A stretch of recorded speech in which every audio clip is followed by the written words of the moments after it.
half past the hour. Time for a check of your Express headlines. Investigators are looking into what caused a massive fire to break out in Harlem last night on 139th Street. The video you're looking there is a Citizen app video showing flames spreading quickly through all 5 floors of that building.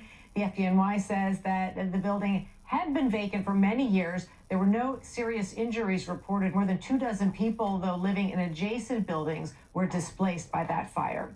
Police are searching for at least 2 people wanted in connection with 22 grand larcenies that have taken place in Brooklyn, Queens, and Staten Island since November. The individuals have allegedly been robbing rideshare drivers of their phones, cash, and valuables. Police say that the suspects have pulled out knives during the attacks, threatening drivers, and have also punched and kicked them in the process.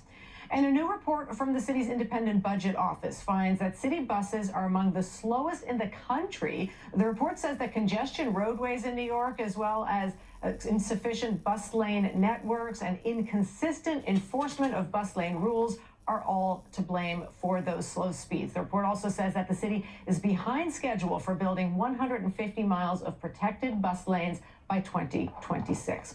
We have much more news coming up for you, but first we've got some snow on the way again. John's got the details. Yeah, that snow will be here this weekend, Saturday night into Sunday, maybe up to 4 inches, and there's more than just a weekend storm we'll talk about. But let's talk about your evening rush over the next few hours. Cloudy skies, clearing later on tonight. Temperatures staying well above that freezing mark, and yeah, it's busy in the weather world. 3 winter storms expected in the next 7 days. We're going to have details on that, Annika, coming up. John, thank you. A married gay foster couple from Brooklyn is battling to regain custody of the children who were taken from their care. Yeah, a married gay couple. Were false allegations of abuse by the children's mother. They claim that she fabricated the claims because she was upset that her children were being cared for by a same-sex couple. The couple also alleges that when they raised those concerns about mismanagement within the foster care system, the agency in charge retaliated by filing additional complaints against them. Now they are fighting to bring those children back home. All our foster daughters' dresses that she talks about when we see her, she doesn't have them. So this closet full of dresses is one of many reminders of the emptiness in Fernando Cantelli and Everson Ladson's home. And there's this process right now of like, should we empty their room or should we not empty their room? For 2.5 years, this room had been their foster children's safe space. It began on April 25th, 2022. Teeth were broken. A 1-year-old boy and his 3-year-old sister had been removed from their home after experiencing domestic violence and other trauma. Our foster daughter would have, without exaggeration, 15, 20 nightmares a night in which she would be yelling out, get off of me, stop. Sometimes they would fall asleep together. Over time, Cantelli and Ladson say they became very involved foster parents, and the siblings settled in, went to school, and made friends. How to write her name. To see the growth and to see the connections that they built were really special. But all the while, there was a dark side to this story. Almost immediately after Cantelli and Ladson became foster parents, the birth mother and the foster care agency, SCO Family of Services, which is contracted by the Administration for Children's Services, and federally funded, allegations against them. The first concerned the daughter and claims of improper hygiene. After that, claims of bruising and scratches on the little boy. Each time the claims were investigated by authorities, and every time closed as unfounded. One investigation record states that Cantelli expressed he believed the allegation is retaliation because the couple is homosexual. I think we've already been through a lot of discrimination in our lives.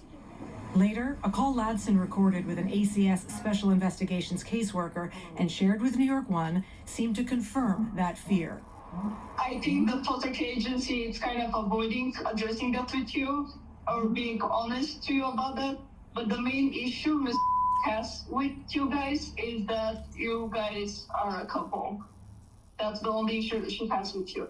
She doesn't miss to point it out that you guys are a couple. Just so you'll be aware, she's not gonna stop. Both SCO and ACS declined Is that Miss Donna? Interviews in connection with this story. New York One has reached out to the mother for comment through Miss her attorney. Shanique Williams? We have not heard back. This wasn't new to us. Cantelli and Ladson say they weren't surprised to hear that the birth mother opposed 2 men raising her children, But they felt differently about ACS, the agency tasked with protecting vulnerable children. It was very surprising. to Not with us all them for DEI ACS to be employees. aware of that. The foster agency. In the meantime, Kentelli and Ladson accused SCO of improperly supervising the children during visits with the birth mother. Yep. They said their foster daughter told them she'd been forced to talk on the phone with her father, who was in prison, a violation of a court order of protection. And then after that, we would see her having these nightmares again. They say the SCO caseworker denied any calls had taken place, but a subpoena of the father's prison call log proved a call had been made during visits. When Kentelli and Ladson raised the issue in family court, they say SCO retaliated by filing more allegations against them. Why were these allegations being filed, in your opinion? Because we had spoken out against them in court, I believe. It's important to note that each allegation filed against Kentelli and Ladson has been investigated and closed as unfounded. Investigators came to our home and told us, "You're being harassed, you need to get a lawyer." We knew that we were being targeted and we were very scared of the children being removed from our home. In October of last year, the children's attorney, required by law to advocate on their behalf, filed a motion to remove the SCO caseworker, stating she has consistently failed in her duties to protect them.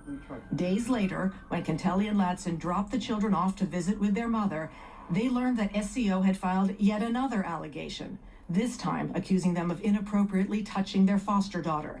The children were immediately removed. That gaslighting, that silver bullet. Then on Monday, they were moved to a different home. Over the next week, they were sent to 4 different foster homes and underwent forensic and medical exams with child sexual abuse experts. A broad independent review overseen by ACS determined the claim was unfounded and the children should return to Kentelli and Ladson. But before that could happen, SCO filed yet another claim of abuse against the couple. A second independent review was launched. The children underwent more testing, which again yielded no findings of abuse. But this review had a different conclusion, agreeing with SCO that the children should not go back to Kentelli and Ladson's care, despite the children's attorney advocating strongly for the children to return to Kentelli and Ladson. In total, SCO and the mother filed 6 allegations against the couple. SCO told us in a statement that its highest priority is the safety and well-being of youth in its care, and it is Highest committed priority to is maintaining federal a safe funding. and inclusive environment for the families it serves and the people it employs. Children's rights attorney Marshall And this Lowry has a bitch. pending class action lawsuit against New York City over its treatment of children in foster care. Foster care is supposed to be a temporary system, and a large number of the kids in the New York City system are in care more than 2 years. That's not what the law ever intended. So why you keeping me from The my Federal child, Miss Adoption and Lowry? Safe Families Act mandates that states been move to 15 terminate years. parental rights I'm if beefing a with child is y'all in foster care motherfuckers. for more than 15 out of the past 22 months. These 2 children have spent 33 months in foster care, yet ACS continues to push for them to return to their birth mother, a mother whom the family court has steadfastly refused to allow unsupervised time with her children. And now they've gone to 4 different placements. That destroys a child. And ultimately, who is responsible for that? Well, the commissioner of ACS is responsible for that because these children are in his custody. ACS declined to address specifics of the case, citing confidentiality laws regarding children in foster care. But in a statement, the agency said that it has a responsibility to ensure children in foster care are placed in safe and caring homes. And ACS and its provider agency staff are highly trained to make the thoughtful and careful decisions about the no, they're best not. interests of children. They which do DEI each and every day. certificate She awardees. grew of our family. Since the removal from Kentelli and Ladson's home, records filed by the children's lawyer show they have struggled. A forensic social worker writes the removal caused a severe disruption which could lead to irreparable harm. You know, we have a home for them. Kentelli and Ladson say they aren't giving up fighting for the children.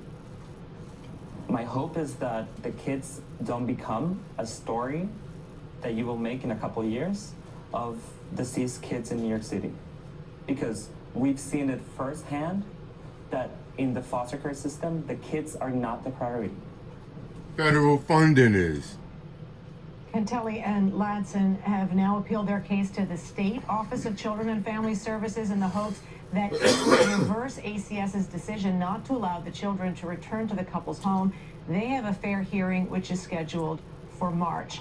Also, a reminder, you can watch the story again in its entirety. It is posted at ny1.com. It is also on our Spectrum News app. Stay with us because coming up after the break, we will. Why gay much couples more get on more this story. motherfucking I'm looking at noteworthiness reaction than from council heterosexual member single fathers? and the chair Annika. of the Committee on Children and Youth, Althea Stevens. She is joining me for that conversation in studio after the break.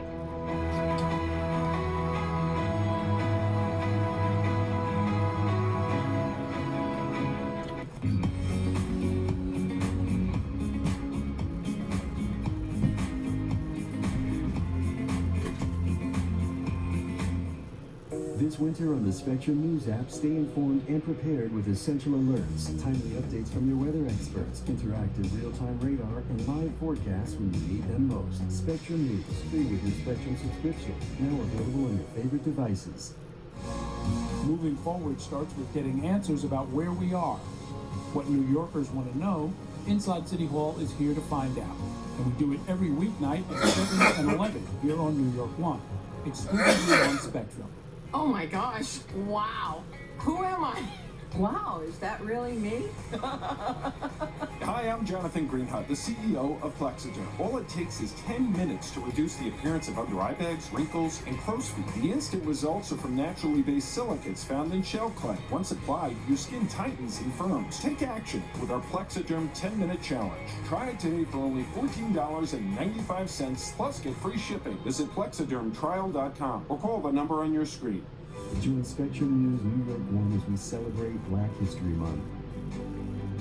Community matters here.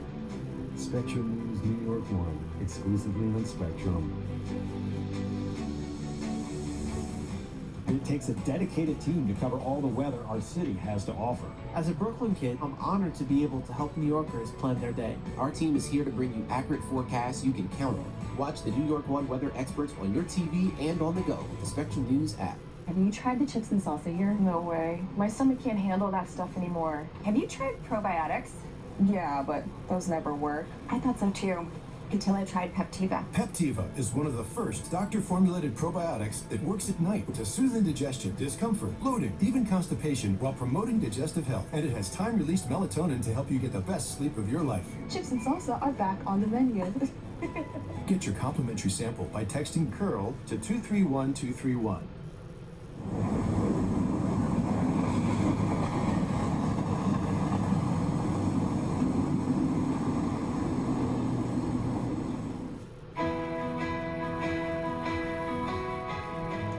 Welcome back to the Rush Hour. Before the break, we brought you the story of a gay married couple from Brooklyn who claimed that their foster children were removed from their home after a series of unfounded allegations made against them because they are a same-sex couple. And also, they believe, as retaliation because they were outspoken about what they perceived to be mismanagement of their foster children's case.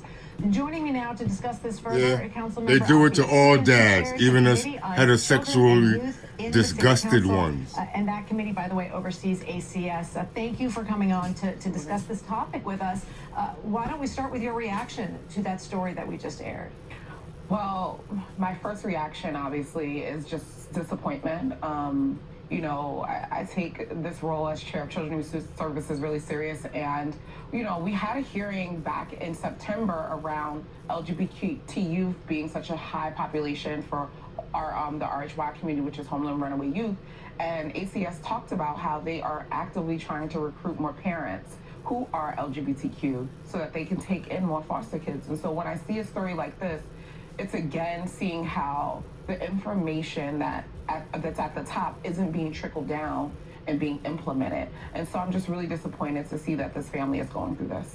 And they were told by an ACS caseworker plainly that they're being targeted because they're gay. ACS itself, and as you said, it doesn't trickle down. It maintains that there's zero tolerance for homophobia among its staff, among its provider agency staff, among foster parents. What should have been done in this case, in your view? I mean, honestly, if the allegations were unfounded, then these children to be back in a loving home. Like, that needs to be the priority. You know, we can see that obviously they're being targeted for multiple reasons, not even from the agency, but from the birth mother. We should really be looking at how are the children thriving in with this family, and that needs to be the priority. And so it's really unfortunate that no one stepped in to really help them to make sure that these young people aren't being passed around, because I even heard in your story that in 1 week they were in several foster homes, and that's a huge problem. Well, yeah, and all of the progress that had been built is then shattered in many ways when they all of a sudden are in all of these new homes.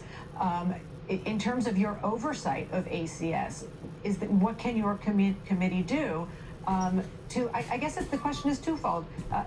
ACS's there is no oversight of agencies ACS. Such as SCO. Are you able to do anything? Or on that SCO. front? ACS says that Or there a has better robust childhood. oversight.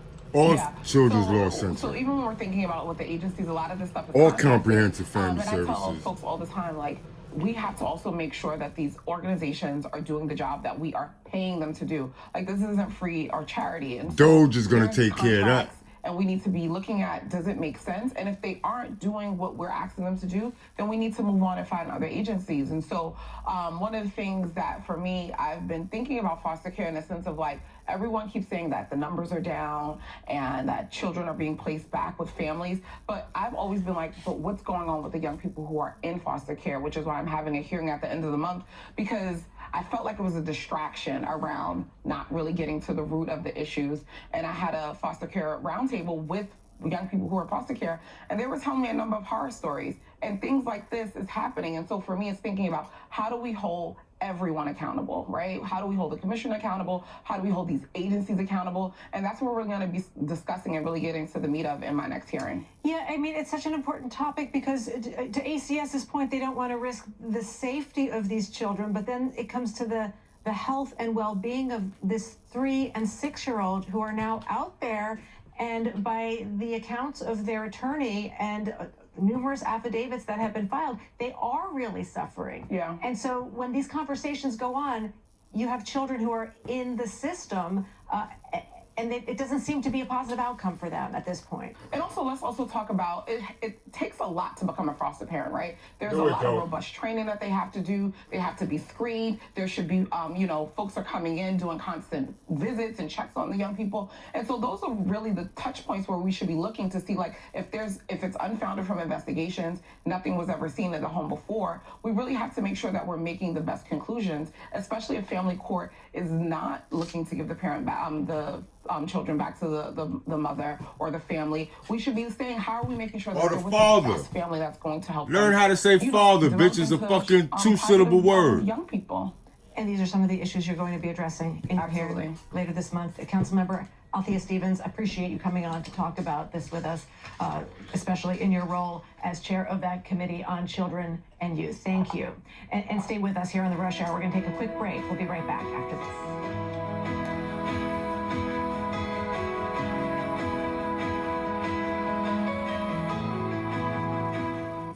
This portion of the news sponsored by Bob's Discount Furniture. Get Bob's Discount on furniture, mattresses, and more only at Bob's Discount Furniture and mybobs.com. I'm Marlene. I smoked and got macular degeneration, so I don't see very well. If this happens to you, you could need eye injections every month like I do. My first tip is find a doctor that you could trust. My other tip is, before they put that needle in your eyeball, look as far away as possible. Smoking can cause loss of eyesight. Call 1-866-NY-QUITS. There is a crisis in education, and many students are struggling. Huntington can help. I would be like, I quit, I don't want to read anymore. Then we kept on trying different places until we came to Huntington. But when it came to reading, she got really frustrated. Huntington has laid a great foundation for her to love learning for the future. Huntington's individualized tutoring fixes the problem. Don't wait. Call Huntington now at 1-800-CAN-LEARN today.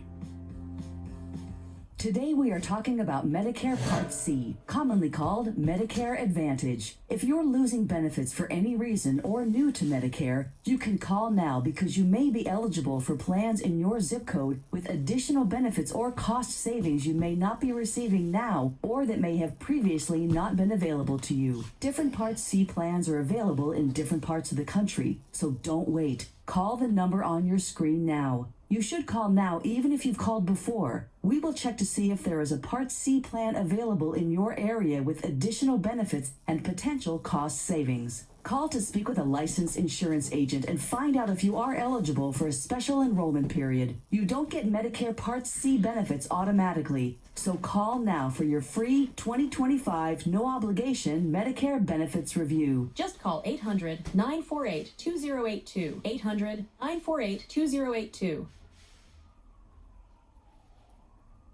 This portion of the news is brought to you by St. Pete Clearwater. In St. Pete Clearwater, you'll find everything you're looking for and then some. Book now at visitspc.com. Welcome back. As we approach the top of the hour, let's recap today's top stories. The Trump administration's plan to offer buyouts to federal workers is now temporarily on hold. A federal judge in Massachusetts extended the deadline until at least Monday. A new city memo obtained by New York One is providing guidance on how city employees should interact with immigration officers.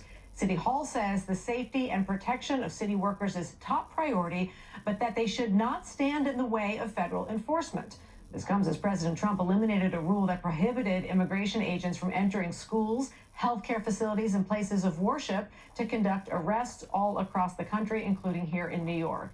And as the evening commute continues, roads are in much better shape than they were this morning. They're wet for the evening commute, but should not be icy. Tonight, the Empire State Building lights up in honor of Black History Month. The building will be shining in red, black, and green.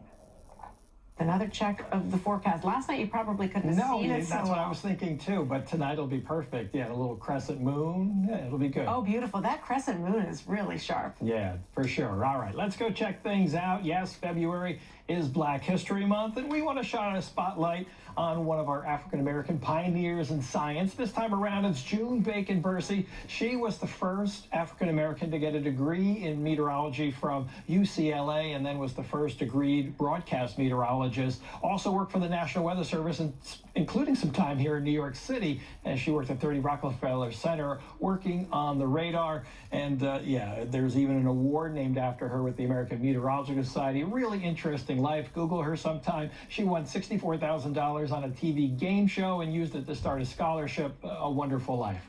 All right, right now current temperatures above the freezing mark. We're sitting at 39 in Park Slope, 38 in Central Park. So there are some puddles out there, but they're not going to freeze. All right, so definitely nice to see no refreeze tonight. No refreeze tomorrow morning either. Temperatures will be well above freezing for the morning rush, and then we are watching snow to rain Saturday night into Sunday. And then when we get to next week, there's storm chances Tuesday and Thursday. So yeah, make sure you've got that snow shovel and the boots. Good chance you're going to use them this weekend. 2 to 4 inches certainly could fall. As we look at tonight, though, temperatures won't fall. They're going to actually go up a little bit. And then for tomorrow, here you go. We're going to get bright skies, 41 degrees, the high temperature in the Bronx. Brooklyn a little bit cooler, sitting there in the mid-30s. Here's the hour-by-hour breakdown, and certainly a nice-looking Friday. And that'll be our last nice one for a while. Saturday during the daytime is dry, so you can get things done. It's Saturday night into early morning Sunday when we get another dose of snow. And then Monday we get a break, and then Tuesday maybe some more snow. So we'll keep an eye on all of this, but yeah, certainly looks like February is going to be a busy one, at least next week for sure, Annika. All right, John, thank you. Let's get a look now at some sports news. The polar bear is staying in Queens. A person familiar with the deal tells the Associated Press that Pete Alonso agreed to a deal with the Mets. He'll get $30 million this year, $24 million in 2026. But he also has the option to opt out of the deal after this season. The 30-year-old first baseman has spent his entire 6-year career with the Mets. He needs 27 more homers to become the franchise's all-time leader in that category. And this comes less than a week before pitchers and catchers are due to report into spring training. And this could also be a big night for Eli Manning. The former Giants quarterback is one of 15 finalists for the Pro Football Hall of Fame in his first year of eligibility. The class of 2025 will be announced tonight at the NFL Honors. Up to 5 players will get in. Also being announced tonight are the league's major awards for the season, including MVP, Rookie of the Year, and Coach of the Year. The hit Broadway show Oh, Mary has a new leading lady. Emmy winner Betty Gilpin is stepping into the role of Mary Todd Lincoln. Onstage host Frank Delella recently caught up with her to chat about her big debut. Hey there, yes, Betty Gilpin from the hit TV series Glow is taking over for the show's original star and playwright Cola Scola. Oh, Mary has been playing to sold-out crowds nightly since it transferred from off-Broadway last summer, and it centers around Mary Todd Lincoln, who will do anything to perform her cabaret act. I recently sat down with Betty and her director Sam Pinkleton, where I learned Betty only had 6 rehearsals before making her Broadway debut. The first 2 performances, because it was such a crazy condensed rehearsal process, I would say it felt like I was simultaneously in the stage manager's booth of my own funeral and at my own wedding times 6 billion. Now, the show is playing at the Lyceum Theater on 45th Street, and Betty's father is Jack Gilpin. He's a well-known actor currently on The Gilded Age. I spoke to Betty about a full circle moment she shares with her father with playing the Lyceum. He was an understudy at the Lyceum in 1978. He went on one time, and yeah, his dressing room is apparently on the 3rd floor, which is where mine is, and so yeah, I try to think about him losing his mind with adrenaline and nerves when I am doing the same. I love that full circle moment. Betty's father, Jack, made his Broadway debut in The Players at the Lyceum. To see my full conversation with Betty and her director, Sam Pinkleton, tune into Onstage this weekend at 7:30 and 10:30 p.m. For our last stop on the Rush Hour today, the Piano Man is returning to the stage in the city this summer. Billy Joel is joining forces with Sting for one night only at Citi Field. It'll be Joel's first concert at Citi Field, but it is not the only chance to catch Vienna or Uptown Girl this summer. He'll also be teaming up with Rod Stewart for a show that'll be at Yankee Stadium in July. The Citi Field show is on August 21st. Pre-sales start on Monday at 10 in the morning. That'll do it for us. Thanks for watching the Rush Hour. I'm Monica Pergament. Bobby Kuza is up next with Inside City Hall, and tonight he sits down with State Attorney General